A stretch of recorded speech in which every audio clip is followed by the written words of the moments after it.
myself Anil Sadhwani and welcome to my channel Chemistry by Anil Sadhwani Udaipur। तो हम chapter second start कर चुके हैं solution, जिसका पार्ट 3 ले रहे हैं। एक्चुअली पार्ट 3 में हम सॉलिबिलिटी के बारे में स्टडी कर रहे हैं। पहला क्या है, solubility of solid in liquid. तो मैं आपको एक मिनट में एक्सप्लेन कर देता हूं। ये जैसे लिक्विड है, इसमें आप नमक को डिसोल्व कर रहे हैं, सॉल्ट को डिसोल्व कर रहे हैं, तो सॉलिड इन लिक्विड को हम स्टडी कर रहे हैं, सॉलिबिलिटी की उसकी स्टडी कर रहे हैं। पहला है nature of solute and solvent. ये आपने पहले भी एक कोटेशन पढ़ रहा है, लाइक डिसोल्व लाइक, जिसका जैसा नेचर है वो उसके अंदर डिसोल्व होता है। ये नेचर में भी चलता है कि हमारी उससे ही पड़ती है जो हमारे जैसा होता है। तो लाइक डिसोल्व लाइक, जैसे polar compound dissolve in polar solvent and non polar compound dissolve in non polar solvent. For example NaCl dissolve in water, both are polar compound, where you know about the naphthalene। naphthalene दो benzene को इस तरह से naphthalene कहते हैं। naphthalene dissolve in benzene, तो दोनों ही क्या है, नॉन पोलर कंपाउंड है। तो वापस देखिए, nature of solute and solvent, like dissolve like, polar compound dissolve in polar solvent, non polar compound dissolve in non polar solvent, like NaCl dissolve in H2O, naphthalene dissolve in benzene। Next जो मैं थोड़ा सा आपको कहूंगा, इसको study आप थोड़ा सा ध्यान से कीजिएगा, ये पार्ट क्वेश्चन लायक है। जब हम सॉल्यूट और सॉल्वेंट को मिलाते हैं तो क्या बनता है कि सर ये तो सॉल्यूशन बना और इसमें डेल्टा H नेगेटिव हो। डेल्टा H क्या है, नेगेटिव। तो मुझे बताइए कि डेल्टा H नेगेटिव का मतलब क्या है। ये 11 का नॉलेज है, तो आप हमेशा बता देंगे कि सर ये तो एक्सोथर्मिक रिएक्शन है। कैसी रिएक्शन है ये, एक्सोथर्मिक रिएक्शन है। तो ली शटेलियर प्रिंसिपल क्या कहता है कि अगर एक्सोथर्मिक रिएक्शन है, टेम्परेचर कम करेंगे तो सॉल्युबिलिटी बढ़ जाएगी। तो इसको कैसे एक्सप्लेन करोगे, डेल्टा H अगर नेगेटिव है तो कोई कैसी रिएक्शन हुई, एक्सोथर्मिक रिएक्शन हुई, टेम्परेचर निकल रहा है। जैसे आपने कंटेनर लिया, उसमें चूने का पानी, चूना डाला, लाइन डाला, तो उसमें क्या होता है, गर्म होने लग जाता है, तो वो क्या होता है, एक्सोथर्मिक। उस केस में टेम्परेचर कम करने पर सॉल्युबिलिटी बढ़ती है, यानी सॉल्यूशन इजी बनता है। इसका सेकंड इफेक्ट की बात करें, अगर सॉल्यूट है और सॉल्वेंट है, इससे सॉल्यूशन बन रहा है और इसमें डेल्टा H कैसा है, पॉजिटिव, तो ये कैसी रिएक्शन हुई, ये कैसी रिएक्शन हुई, एंडोथर्मिक। तो ये रिएक्शन हुई एंडोथर्मिक। तो एंडोथर्मिक में टेम्परेचर बढ़ाने पर सॉल्युबिलिटी बढ़ती है। इसके एग्जांपल भी ध्यान रखना, अमोनिया के सॉल्ट इसमें आते हैं। कौन से सॉल्ट, अमोनिया के सॉल्ट, जैसे अमोनियम क्लोराइड, अमोनियम कार्बोनेट। इसका ऑब्जर्वेशन आप प्रैक्टिकल करते समय करेंगे। जब हम टेस्ट ट्यूब लेते हैं और अमोनिया के सॉल्ट को डिसॉल्व करते हैं, तो टेस्ट ट्यूब के नीचे जब अपन टच करेंगे तो वो ठंडी लगने लगती है। तो एनवायरनमेंट के टेम्परेचर को वो क्या करती है, ले लेती है। तो वापस देखना कि एक्सप्लेनेशन क्या, इफेक्ट। अगर एक्सोथर्मिक रिएक्शन है, सॉल्यूशन बनने की रिएक्शन एक्सोथर्मिक है, तो टेम्परेचर कम करने पर सॉल्युबिलिटी बढ़ेगी। अगर एंडोथर्मिक रिएक्शन है तो टेम्परेचर बढ़ाने पर सॉल्युबिलिटी क्या होगी, बढ़ेगी। तो और ऐसा कब होता है, जब अमोनिया के सॉल्ट को वाटर में डिसॉल्व करते हैं तो टेम्परेचर बढ़ाने पर सॉल्युबिलिटी बढ़ जाती है। तीसरा, इफेक्ट ऑफ प्रेशर। प्रेशर का सॉलिड की सॉल्युबिलिटी पे ज्यादा इफेक्ट नहीं पड़ता है, गैस की सॉल्युबिलिटी पे बहुत ज्यादा इफेक्ट पड़ता है। तो हम नेक्स्ट पॉइंट ले रहे हैं, solubility of gas in liquid.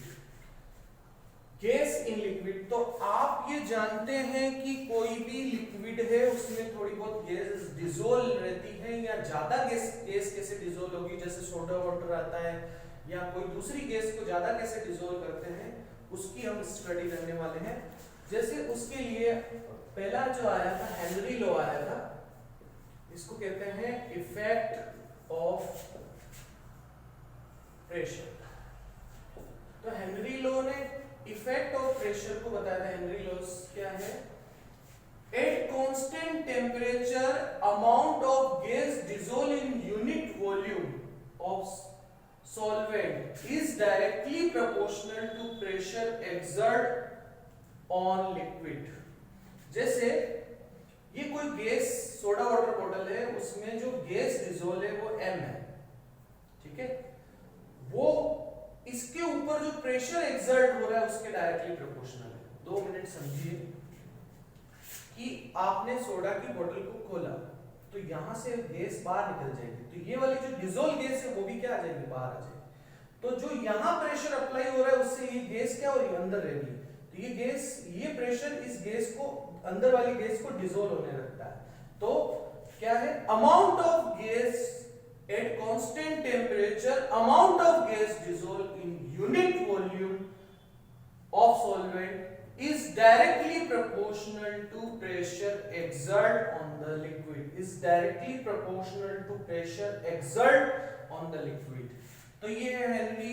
उसके बाद हेनरी ने दूसरी बात जो बहुत इंपॉर्टेंट बोली थी, जिसके ऊपर न्यूमेरिकल बेस्ड है, partial pressure of the gas is directly mole fraction of the gas। इसमें ये जो गैस है वो वेपर फेज में ऊपर की तरफ है। Partial pressure of gas is directly proportional to mole fraction of the gas। इसलिए P और X के बीच में जो ग्राफ आता है वो कैसी लाइन आती है, वो स्ट्रेट लाइन आती है। P और X के बीच में जो ग्राफ आता है वो स्ट्रेट लाइन आती है। यहाँ एक कांस्टेंट आता है जिसको हम कौन सा कांस्टेंट कहेंगे, हेनरीज कांस्टेंट कहेंगे। तो ये जो कांस्टेंट बना वो कौन सा कांस्टेंट है, हेनरी कांस्टेंट है। तो चलिए हम पेज नंबर 2 पे चलते हैं। उससे पहले मैं एक बार वापस बता देता हूँ, हेनरी लॉ आपका बहुत इंपॉर्टेंट है, जिसमें आपके 3 पॉइंट आपने लिखे, चौथा मैं इसकी लिमिटेशन बताऊंगा। At constant temperature amount of gas dissolve in unit volume of solvent is directly proportional to pressure exerted on liquid. Partial pressure of the gas is directly proportional to mole fraction of the gas। KH यहाँ क्या है, Henry constant, P और X के बीच में straight line बनेगी। तो चलिए page number हम 2 पे चलते हैं। हमने हेनरी लॉस पढ़ा था, उसकी लिमिटेशन भी है। लिमिटेशन क्या है, gas should not undergo any chemical change. ये बात इंपॉर्टेंट है, ध्यान रखना, gas should not undergo any chemical change. उसमें केमिकल चेंज नहीं होना चाहिए, मतलब गैस अंदर जाने के बाद सॉल्वेंट से रिएक्शन नहीं करनी चाहिए ना। Temperature should be low, temperature ठंडा रखना चाहिए। आपको पता है कि हम रूम टेम्परेचर से कम करने के लिए हम चीजों को क्या करते हैं, फ्रिज में रखते हैं, फ्रिज में रख के चिल्ड रखते हैं। चिल्ड रखने से गैस क्या होती है, अंदर डिसॉल्व रहती है। जैसे ही अपन उसको गर्म करेंगे तो वो गैस बाहर आ जाती है। एक मैं एग्जांपल देता हूँ कि ये जनरल लाइफ में यूज होता है कि कई बार ऐसा होता है कि आप पानी आता है, टेप वाटर में बदबू आ रही होती है, तो स्मेल को दूर करने के लिए उसको बॉईल करते हैं। तो वो क्या होता है कि वो जो गैस है वो क्या होता है, टेम्परेचर बढ़ाने पर वो क्या होता है, बाहर निकल जाती है। तो टेम्परेचर क्या होना चाहिए, लो होना चाहिए, तो गैस ज्यादा डिसॉल्व रहती है। तो हेनरी क्या कहते हैं कि temperature should be low, pressure should not be very high. बहुत ज्यादा हाई होने पर भी प्रॉब्लम आती है कि गैस उस बोतल को, उस कंटेनर को से बाहर आ सकती है।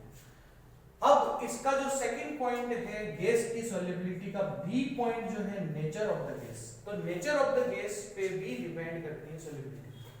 When gas react with solvent then gas is more soluble in that solvent. जैसे जो गैस रिएक्शन करती है सॉल्वेंट से वो ज्यादा डिसॉल्व होगी, ये तो नेचर हम समझते हैं। जैसे मैं आपको एग्जांपल देता हूं कि अमोनिया को जब पानी में डाल रहे हैं, अमोनिया गैस मान लो, गैस फॉर्म में वाटर में डाल रहे हैं, तो ये NH4OH बना रहा है। तो मतलब ये अमोनिया गैस में डिसॉल्व हो रही है, तो डिसॉल्व हो रही है तो सॉल्युबिलिटी क्या होगी, बढ़ गई।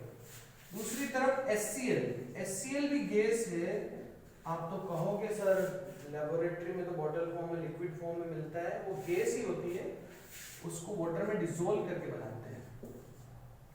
तो ये दोनों गैस है, ये वाटर से रिएक्शन कर रही है। अभी आपको इसके रिएक्शन की कैसे हो रही है वो ज्यादा इंपॉर्टेंट नहीं है, बस आप ये समझिए कि अमोनिया और HCl ये वाटर से रिएक्शन कर रहे हैं, और वाटर से रिएक्शन कर रहे हैं इसलिए ये वाटर के अंदर ज्यादा सोल्यूबल हो गया।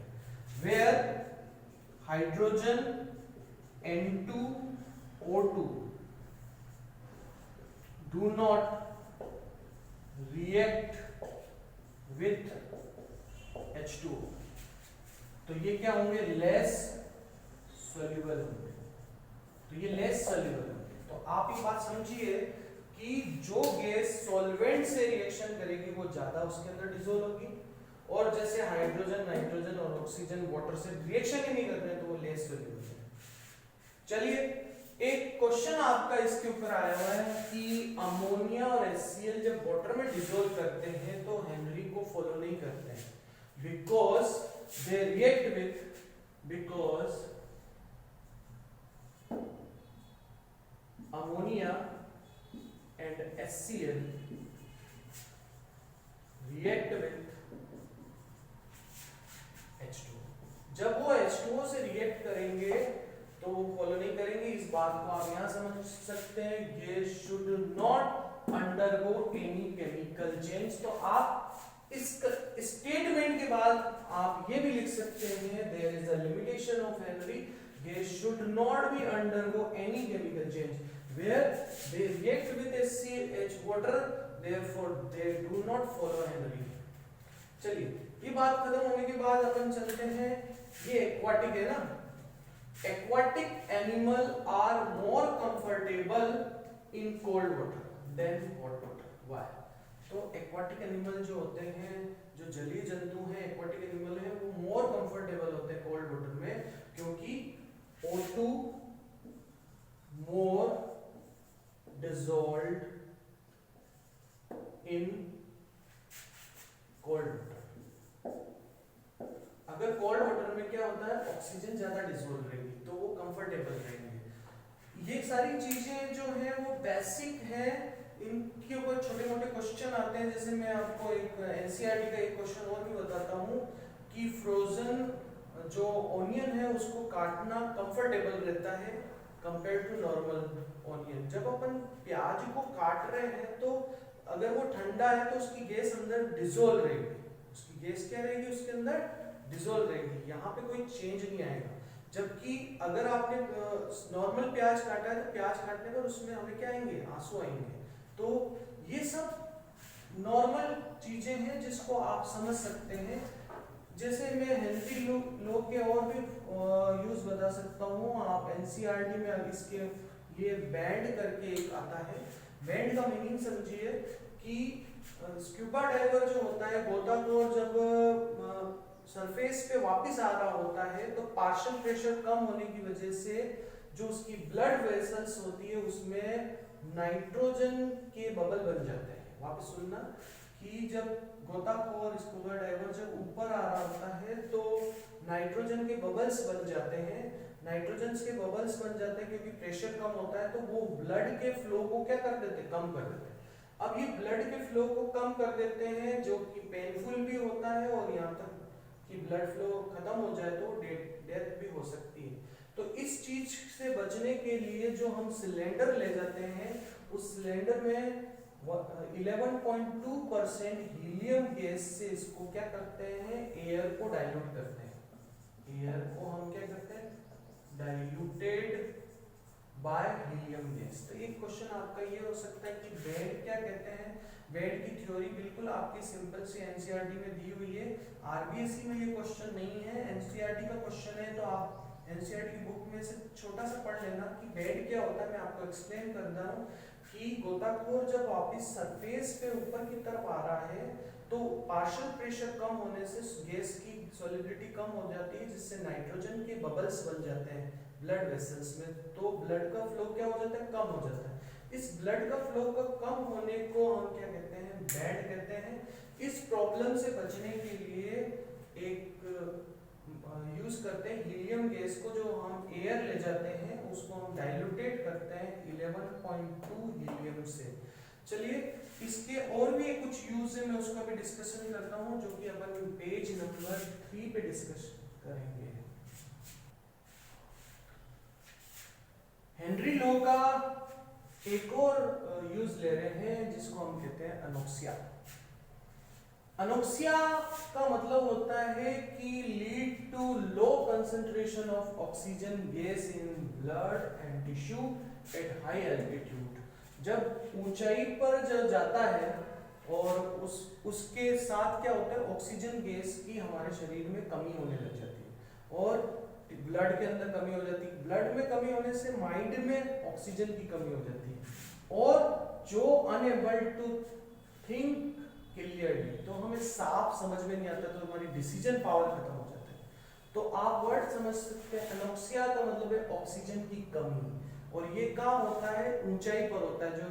जब क्लाइंबर ऊंचाई पर चले जाता है तब उसके दिमाग में ऑक्सीजन की कमी का होना इसको कहता है। ठीक है, ये भी एक पूछे जाने वाला छोटा सा क्वेश्चन है, एनसीईआरटी में है, आरबीएससी में नहीं है, पर पढ़िए आप, लॉजिकल तो चीजें समझ में आएंगी। अब एक अपन क्वेश्चन कर लेते हैं जो आपका 1.6 वाला क्वेश्चन है, बुक में देखिएगा। H2S गैस टॉक्सिक गैस है जिसकी रोटन एग जैसी स्मेल आती है, सड़े अंडे जैसी स्मेल आती है। ये हम लेबोरेटरी में भी टेस्ट करते हैं। रोटन एग लाइक स्मेल का मतलब है वो किसकी है, H2S गैस है। If solubility of H2S in water, तो वाटर के अंदर इसकी सॉल्युबिलिटी दे रखी है एट STP। STP का मीनिंग आप समझते हैं स्टैंडर्ड टेम्परेचर और प्रेशर, और स्टैंडर्ड प्रेशर कितना होता है, तो ये होता है 1 atm, 1 एटमॉस्फेरिक प्रेशर।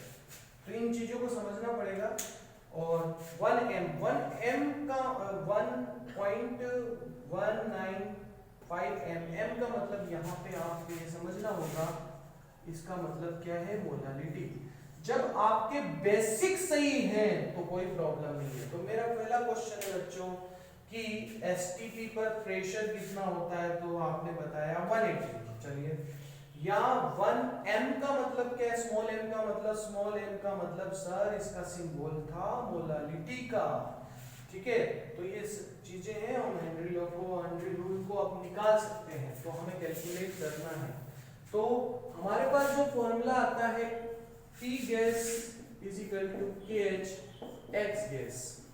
चलिए तो हमारे पास P गैस गिवन है, कहेंगे सर ये तो नजर तो आ नहीं रही है यहाँ पे क्वेश्चन में, तो इन्होंने STP दिया है ना, STP स्टैंडर्ड टेम्परेचर और प्रेशर। इसलिए कह रहा हूँ न्यूमेरिकल में आपके कॉन्सेप्ट ही वो चीज है जो न्यूमेरिकल को सही करेगा और आपका थिंकिंग पावर बढ़ेगी।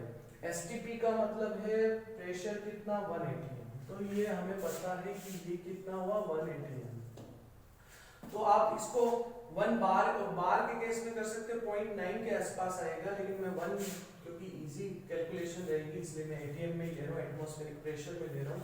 मेरे को हेनरी कांस्टेंट कैलकुलेट करना है और यहाँ पे मेरे को सॉल्युबिलिटी गिवन है 1m। Solubility of H2S gas कितनी है, H2S गैस की सॉल्युबिलिटी है 0.195 m।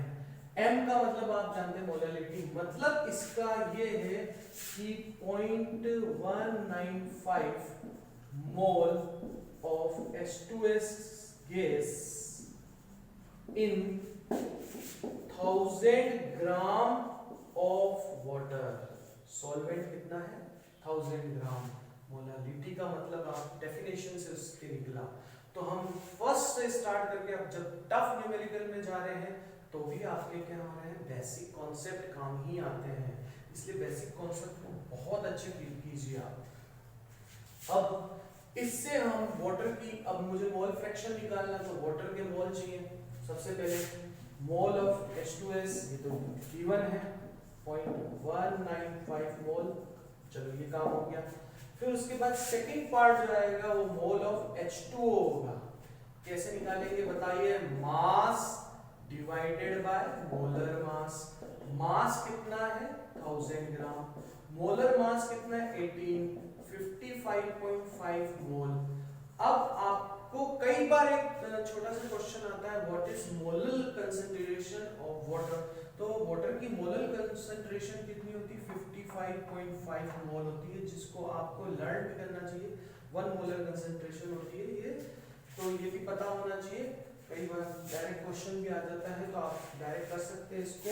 तो अब हम मोल फ्रैक्शन निकाल सकते हैं, मोल फ्रैक्शन ऑफ H2S। ठीक है, कैसे निकालेंगे? मोल ऑफ, जिसका निकालना है H2S, mole of H2S plus mole of H2O, total mole नीचे आ जाएंगे, इन दोनों के मोल को ऐड करके कर देंगे। जैसे ये हो गया 0.195, नीचे क्या आ जाएगा 0.195 प्लस 55.5।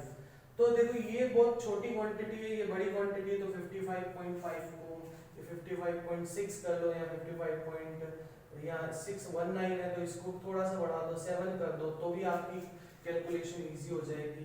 मैंने इसकी कैलकुलेशन कर रखी है, आप इसको यूं भी मान सकते हैं डिवाइडेड बाय 55 ये इसको 2 मान लेते हैं तो ये पीछे 2 हो जाएगा, तो आपके पास क्या हो गया ये 7 हो गया। इससे कैलकुलेट कर लेना, यहाँ आप 55 से भी कैलकुलेट करेंगे तो ज़्यादा डिफरेंस इसका आएगा नहीं। इसका जो आंसर है वो 0.0035 आ रहा है। मैंने इसको पहले कैलकुलेट कर रखा है। फिर आपसे क्वेश्चन पूछ रहा हूँ क्या मोल फ्रैक्शन की कोई यूनिट होती है, तो आप कहोगे नहीं, क्योंकि मोल से मोल क्या हो गया, कैंसिल हो गया है। अब हम लास्ट इसमें इस पे जाके क्या निकालेंगे, हेनरी लॉ। तो P गैस, देखिए आपका फॉर्मूला आप क्या चलेगा, P gas Henry constant divide into mole fraction. तो P गैस कितना है 1, हेनरी कांस्टेंट क्या है KH, 1 कैसे आया 1 एटमॉस्फेरिक प्रेशर, ठीक है, और इसका मोल 0.003 हम ले सकते हैं 35। तो इसमें जो KH आ रहा है हेनरी कांस्टेंट आ रहा है, इसको भी मैंने कैलकुलेट करके रख रखा है। मैंने इसलिए इस कैलकुलेशन को कर रखा है ताकि आपको केवल लॉजिक पे जाना पड़े, हम कैलकुलेशन पार्ट के ऊपर टाइम खराब नहीं करें। 0.2 ATM इस तरह से हेनरी कांस्टेंट हमारे पास मिल जाएगा। चलिए हम नेक्स्ट ले लेंगे एक न्यूमेरिकल और लेंगे, जो लास्ट न्यूमेरिकल, और 2 कॉन्सेप्ट को मैं बताते हुए चलूंगा, जो कि हमारा लास्ट पॉइंट होगा, वो पेज नंबर 4 पे होगा। ये भी बहुत अच्छा न्यूमेरिकल है। इसके बाद आपको इस हेनरी से रिलेटेड, हेनरी रूल से रिलेटेड सारी प्रॉब्लम सॉल्व हो जाएगी। चलिए एक और न्यूमेरिकल लेते हैं 1.7 वाला। इसमें क्या है, CO2 गैस के लिए ये आपको हेनरी कांस्टेंट दिया हुआ है। ये क्या दे रखा है आपको, हेनरी कांस्टेंट है, हेनरी कांस्टेंट दे रखा है, और आपको दे रखा है दूसरी बात कि CO2 की क्वांटिटी निकालनी है 500 ml वाटर के अंदर। तो ये इंपॉर्टेंट बात है कि वाटर कितना दे रखा है 500 ml, ठीक है, ये ध्यान रखिएगा, ये काम आएगा अपने पास। सोडा वाटर क्या, ये देखो इस तरह से एक्चुअल में कि ये सोडा वाटर जानते हैं, सोडा वाटर के अंदर ये 500 ml है जिसमें CO2 गैस डिसॉल्व है, और ये कितनी ग्राम में डिसॉल्व है उसको अपने को निकालना है, ठीक है। तो हमें हेनरी कांस्टेंट दे रखा है, देखिए, और इसको कितना ऊपर से प्रेशर अप्लाई कर रखा है वो भी दे रखा है, P गैस ये भी दे रखा है आपका। तो आप बात समझ रहे होंगे कि आपके पास KH है, इस गैस के बारे में निकालने की, तो हमें कौन सा फॉर्मूला अप्लाई करना पड़ेगा, तो आप इसमें अप्लाई करेंगे P gas is equal to KH into X gas. तो ये आपके लिए एप्लीकेबल होगा, तो इसको मैं चेंज कर दूंगा PCO2 KH इंटू XCO2। बात समझ में आनी चाहिए, कॉन्सेप्ट कैसे बना वो समझ में आना चाहिए कि ये सोडा वाटर बॉटल है, उसमें CO2 गैस अंदर डिसॉल्व है, ऊपर प्रेशर दे रखा है, हेनरी कांस्टेंट दे रखा है, हेनरी कांस्टेंट दे रखा है, यानी हम फॉर्मूले पे पहुंच गए कि P gas is equal to X gas, ये वाले फॉर्मूला चल रहा है। तो फॉर्मूले तक पहुंचने के बाद आपको ये पास्कल में दे रखा है और इसको एटीएम को एटमॉस्फेरिक प्रेशर को पास्कल में चेंज करना पड़ेगा, यूनिट एक जैसी होनी चाहिए, ये दूसरी बात हमें ध्यान रखनी पड़ेगी।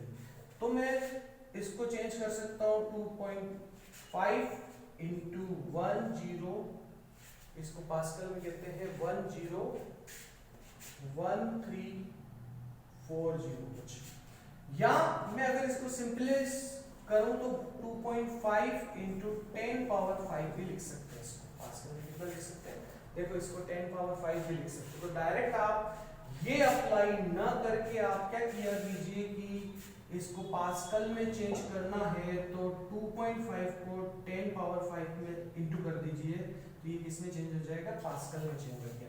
तो हमारे पास अब जो फॉर्मूला है PCO2 और HCO2 से, उससे हम मोल फ्रैक्शन CO2 का निकाल सकते हैं। तो CO2 का मोल फ्रैक्शन अपन निकाल लेते हैं। जैसे CO2 का मोल प्रेशर कितना दे रखा है, ये 2.5 इंटू 10 पावर 5 दे रखा है, डिवाइडेड बाय 1.67 इंटू 10 पावर 8। इस तरह से मोल फ्रैक्शन जो इसका निकला है वो मैं कैलकुलेट करके रख रखा है। इसका जो मोल फ्रैक्शन आ रहा है वो है 1.517 इंटू 10 पावर 3, ये इसका मोल फ्रैक्शन आ गया। अब आपके पास CO2 का मोल फ्रैक्शन आ चुका है और CO2 के मोल निकालने हैं। चलो CO2 के तो हम मोल निकालेंगे, मोल फ्रैक्शन आ गया। वाटर का मोल फ्रैक्शन चाहिए, मोल नंबर चाहिए, तो वाटर के मोल कैसे निकालते हैं, मोल निकालने का फॉर्मूला आपको याद है, mass divided by molar mass करके, मास डिवाइडेड बाय मोलर मास।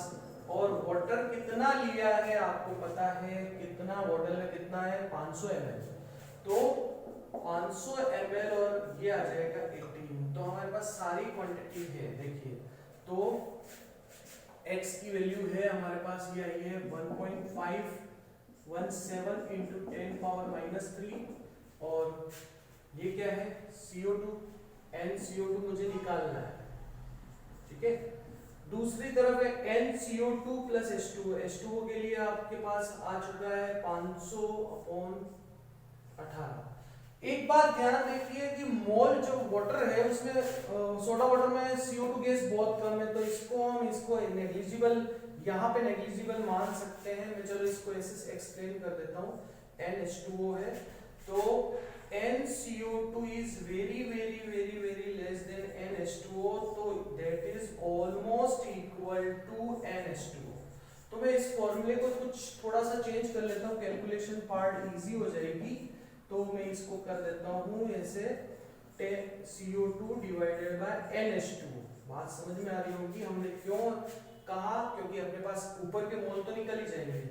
इस तरह से आप इसकी वैल्यू रख सकते हैं। यहां से मैंने इसकी वैल्यू रखी है 1.517 इंटू 10 पावर -3, NCO2 मेरे पास निकल जाएगा, और ये है आपके पास 500/18। इस तरह से मैंने NCO2 को कैलकुलेट कर रखा है। NCO2 मेरे पास आ रहा है 4.212 इंटू 10 पावर -2 मोल।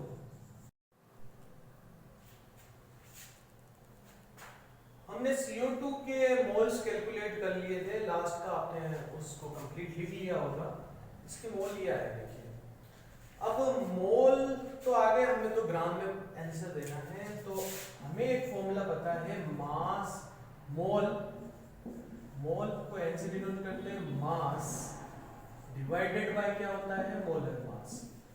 तो आप अभी मास निकाल सकते हैं, मास किसका, CO2 का। तो मैं उसी फॉर्मूले को थोड़ा सा चेंज कर रहा हूं, मास ऑफ CO2, तो इधर मोलर मास आ जाएगा, मोल इनटू मोलर मास करके मैं क्या निकालूंगा, CO2 का मास निकालूंगा। मास किस में आएगा, ग्राम में आ जाएगा। तो मोल कितने हैं, मैं 4.2 मान लेता हूं इसको, ठीक है। ये है मोलर मास 44। कैसे आया CO2 का मोलर मास, आप जानते हैं कार्बन कितना है 12, ऑक्सीजन 2 है 16 16 44 करके, तो ये आ रहा है 1.85 ग्राम। इस तरह से हमने CO2 का क्या निकाल लिया था, मास निकाल लिया ग्राम में।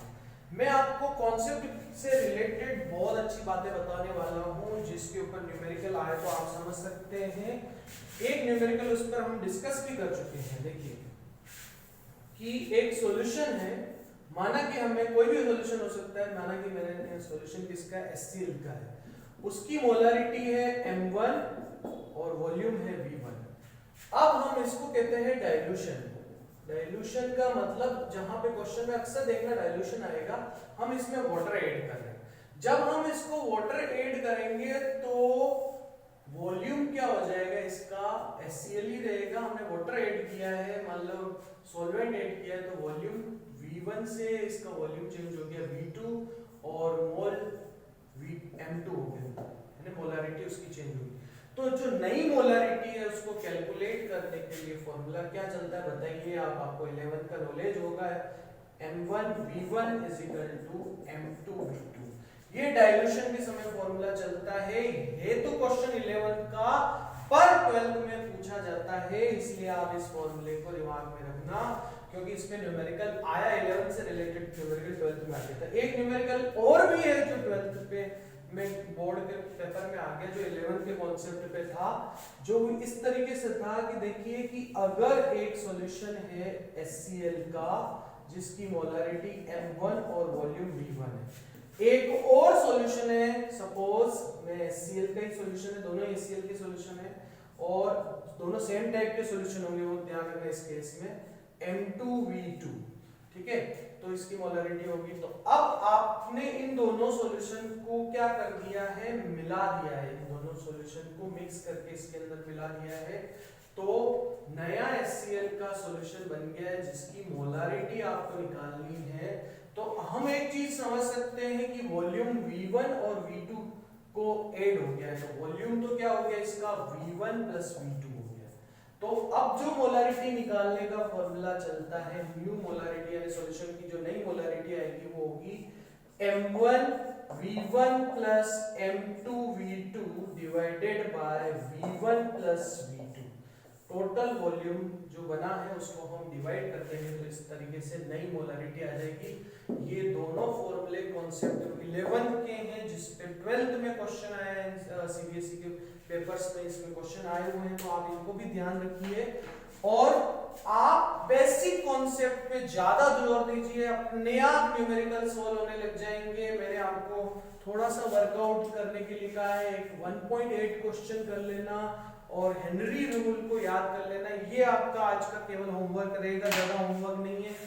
और आप कहेंगे कि कॉन्सेप्ट बेस्ड तो केमिस्ट्री सबसे अच्छी एक ऐसी है जिसमें आपको 90-95 नंबर आएंगे। मैं आपको अपने स्टूडेंट जो 90 क्रॉस करते हैं, 95 क्रॉस करते हैं, उनकी फोटो भी मैं आपको सेंड करूंगा। वो मुझे भी मोटिवेशन देते हैं और आपको भी मोटिवेशन देंगे। मुझे मोटिवेशन देते हैं, अरे यार हम इन बच्चों पे मेहनत करेंगे, अच्छे नंबर लाएंगे। आपको भी, आप भी मोटिवेट रहेंगे कि यार इतने स्टूडेंट 90 क्रॉस कर सकते हैं, 95 क्रॉस कर सकते हैं, तो हमें भी मेहनत करनी चाहिए। और इसी के साथ मैं आज लेक्चर खत्म कर रहा हूं। Good luck. आप स्टूडेंट को इसको शेयर भी कीजिए, सबसे इंपॉर्टेंट है शेयर करना। आप अपने दोस्तों को शेयर कीजिए ताकि उसको भी इसका क्या होगा, यूज होगा। Thank you very much.